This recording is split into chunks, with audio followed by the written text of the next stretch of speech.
Hello and welcome to Gate curators.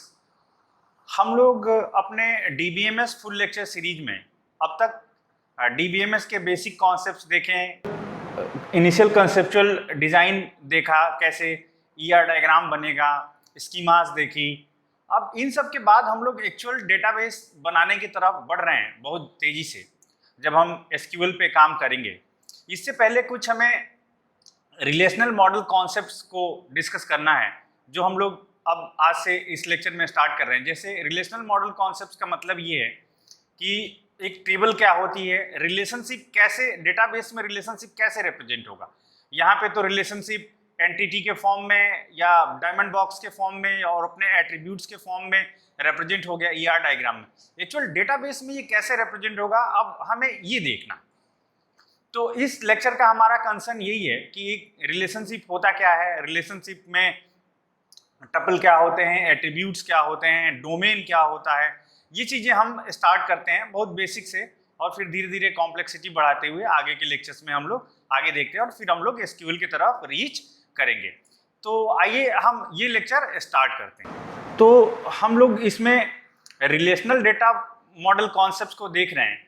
अब जैसे relational data concept अगर हम बात करें किसी रिलेशनल डेटाबेस की, तो रिलेशनल डेटाबेस क्या होता है, ऐसी डिफिनीशन है कि a relational database is collection of relations. Relations का कलेक्शन है। अब रिलेशंस क्या चीज है, जैसे रिलेशन हम टेबल के फॉर्म में रिप्रेजेंट करेंगे रिलेशन को। जैसे एक कोई रिलेशन होगा वो किसी फ्लैट फाइल के टर्म में रिप्रेजेंट होगा, और ये फ्लैट फाइल जो है टेबल के फॉर्म में, फ्लैट फाइल बोलना एक्चुअली लॉजिकली ठीक नहीं है, बिकॉज फ्लैट फाइल में कुछ ऑर्डरिंग होती है और हमारे रिलेशनशिप में ऑर्डरिंग नहीं होती है। ये हम लोग अभी आगे देखेंगे कंस्टेंट्स में इसके। बट अभी के लिए हम मानते हैं कि जो रिलेशंस हैं वो टेबल के फॉर्म में रिप्रेजेंट होते हैं, और ये जो टेबल होती हैं ये फ्लैट फाइल्स होती हैं। जैसे फॉर एग्जाम्पल अगर आपको याद हो, स्टार्ट में हमने ये वाला लिया था एग्जाम्पल डेटाबेस का, इस डेटाबेस का एग्जाम्पल लिया था हमने शुरुआत में। तो यहाँ पे अगर हम इसकी बात करें स्टूडेंट की, तो स्टूडेंट एक रिलेशन, स्टूडेंट टेबल जो है एक रिलेशन को रिप्रेजेंट कर रहा है, और इसमें जो रिलेशन का नाम है वो है स्टूडेंट, और इसके जो एट्रीब्यूट्स हैं वो नेम, इसका स्टूडेंट नंबर,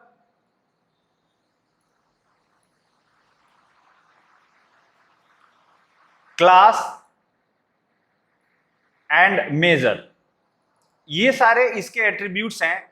ये इस रिलेशनशिप को रिप्रेजेंट कर रहे हैं हम इस टेबल के फॉर्म में, ऐसे इस तरीके से। अब इसमें जैसे कई सारी चीजें बार बार आएंगी। अगर हम रिलेशनल डेटा मॉडल की बात करें तो हमारे सामने कई बार आएगा, जैसे टपल क्या होता है, एट्रीब्यूट, डोमेन, ये सारी चीजें। तो हम लोग जरा एक एक करके देखना चाहते हैं कि ये हैं क्या। जैसे अगर सपोज करिए ये स्टूडेंट कोई रिलेशन है, तो इस जो टेबल का नाम होगा वो रिलेशनशिप के नेम से रिप्रेजेंट होता है। तो यहाँ पे स्टूडेंट है उस रिलेशन का नाम जिसको हम टेबल के फॉर्म में रिप्रेजेंट कर रहे हैं, और ये हैं उनके attributes, name, SSN, home phone, address, office phone, age, GPA. जैसे GPA out of 5 out of 10 होता है कुछ स्केल पे, ये हैं। एक स्टूडेंट के किसी एक स्टूडेंट के जो सारे रिकॉर्ड को अगर हम मिला लें इस तरीके से, इस रिलेशनशिप में, एक रिलेशनशिप में किसी एक के सारे रिकॉर्ड्स का अगर हम ऐसे कलेक्शन बना लें, तो इसको हम लोग बोलते हैं, एक रो को बोलते हैं एक टपल। किसी रिलेशनशिप में पूरी की पूरी एक रो को, यानी कि सारे एट्रीब्यूट्स को, सारे कॉलम वैल्यूज को अगर ले लिया जाए, तो ये किसी एक रियल वर्ल्ड एंटिटी को रिप्रेजेंट करता है। जैसे बेंजामिन बेयर जो है, इनके बारे में ये पूरी इंफॉर्मेशन दे रहा है। पहला रो जो है या पहला टपल हम लोग बोलें, तो इसको हम लोग बार बार फॉर्मल में बोलते हैं हम लोग टपल। जो ये कॉलम्स का नेम रखा हमने, कॉलम्स का हेडर, जैसे यहाँ पे इस कॉलम का नाम है नेम, इसका एसएसएन, इसका होम फोन, इसका एड्रेस, ये सारे कहलाते हैं एट्रीब्यूट्स। जो हम एट्रीब्यूट्स बोलते थे, यही टेबल के फॉर्म में, यही इस कॉलम के जो हेडर होंगे, यही सारे एट्रीब्यूट्स को रिप्रेजेंट करेंगे। और ये टेबल इटसेल्फ अपने आप में कहलाएगी एक रिलेशन।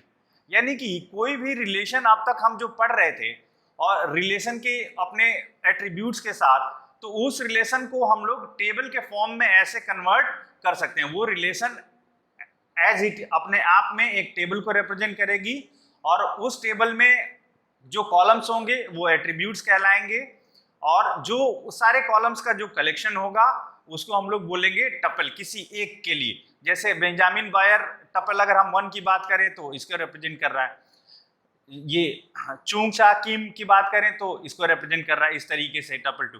तो इनको हम लोग जो रोज होती हैं उनको हम लोग बोलते हैं टपल, और जो कॉलम्स होते हैं कॉलम के हेडर्स इनको हम लोग बोलते हैं एट्रीब्यूट्स। अब जैसे हर आप देखें तो जैसे नेम है, तो नेम जो है ये कैरेक्टर स्ट्रिंग के फॉर्म में रिप्रेजेंट किया गया है। एसएसएन नंबर कुछ नंबर्स का सीरीज दिया हुआ 305612435, होम फोन में कुछ इस तरीके से दिया है।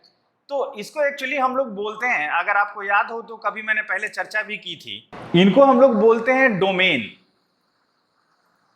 डोमेन जैसे कहने का मतलब ये है कि यहाँ पे जो नेम है, नेम एक कैरेक्टर स्ट्रिंग होगा, मान लीजिए 20 कैरेक्टर्स का। Name is a character string of 20 characters. इसी तरीके से जो अगर मान लीजिए सपोज करिए आपको अगर यहां से नहीं समझ में आया तो आप ऐसा समझिए आपका जो रोल नंबर होता है वो 10 डिजिट नंबर होता है। तो ये क्या है एक्चुअली 10 डिजिट कैसे? ये एक इंटीजर स्ट्रिंग है, इंटीजर की स्ट्रिंग है जो जिसको हम रोल नंबर नाम देते हैं, और इसका साइज कितना है 10। यानी कि ये हम आपके रोल नंबर को ये 10 डिजिट के फॉर्म में रिप्रेजेंट कर सकते हैं, DDD 10।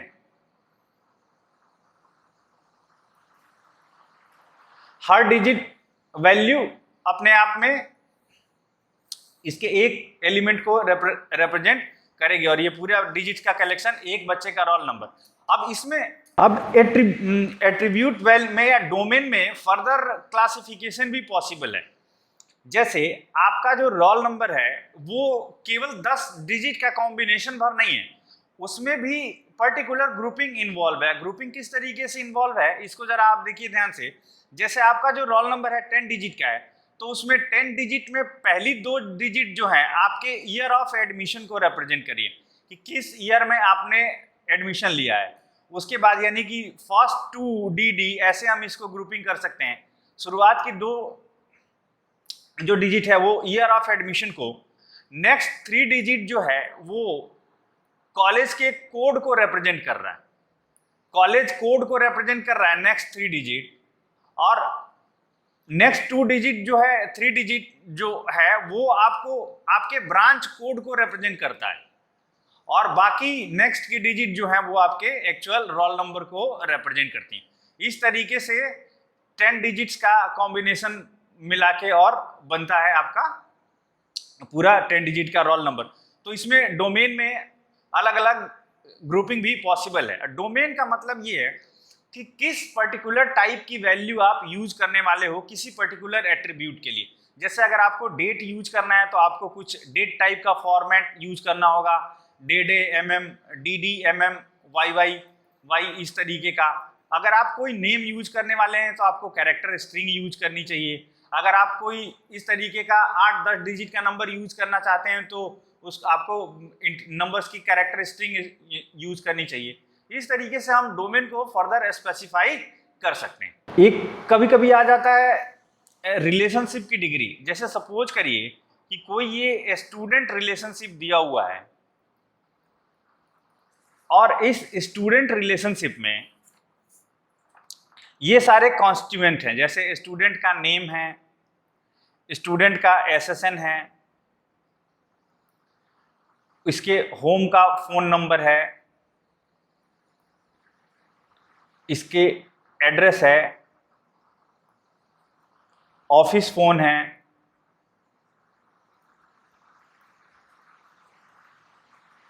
एक ही में है, ऑफिस फोन एक ही में है, एज है और GPA है।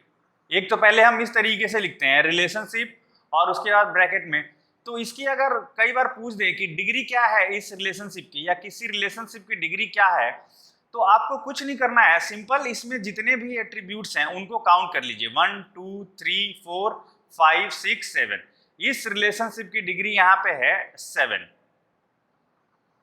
इसी तरीके से रिलेशनशिप इस अपने कॉरेस्पॉन्डिंग डेटा टाइप्स के साथ भी रिलेशनशिप को हम लोग लिख सकते हैं, या इसके डोमेन के साथ भी। जैसे सपोज करिए इसी को अगर हम लिखना चाहें इनके डोमेन के साथ, तो हम लिखेंगे स्टूडेंट और नेम जो होगा ये कैरेक्टर स्ट्रिंग होगा। नेम एक कैरेक्टर स्ट्रिंग होगा, तो नेम के साथ हम लोग स्ट्रिंग ऐसे लगा देंगे।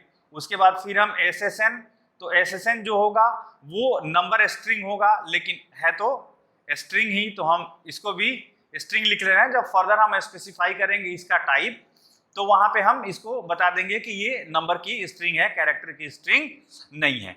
इसी तरीके से होम फोन भी क्या होगा, होम फोन भी एक स्ट्रिंग होगा नंबर्स का। सिमिलरली एड्रेस जो होगा ये एक स्ट्रिंग होगा।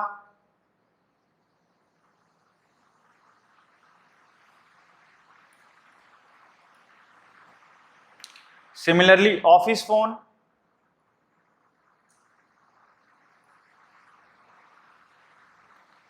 ये भी एक स्ट्रिंग होगा। एज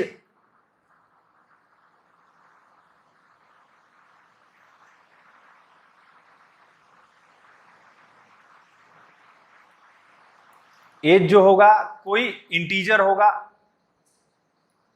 2 डिजिट का। स्टूडेंट 15 to 35 40 ईयर तक सपोज करिए स्टूडेंट है वो, तो इस तरीके का 2 डिजिट का। जीपीए जैसे कि या तो वो 5 के स्केल पे है तो 4.2 3.1 इस तरीके से जीपीए दे सकते हैं। तो ये क्या होगा, कोई रियल नंबर होगा या फ्लोट जिसको हम लोग बोलते हैं, फ्लोट या रियल, इस तरीके से।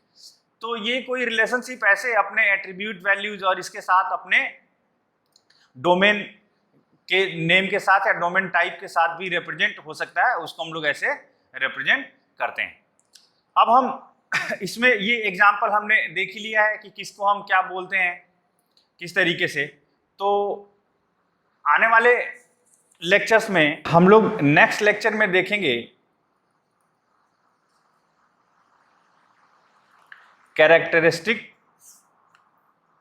Of relations,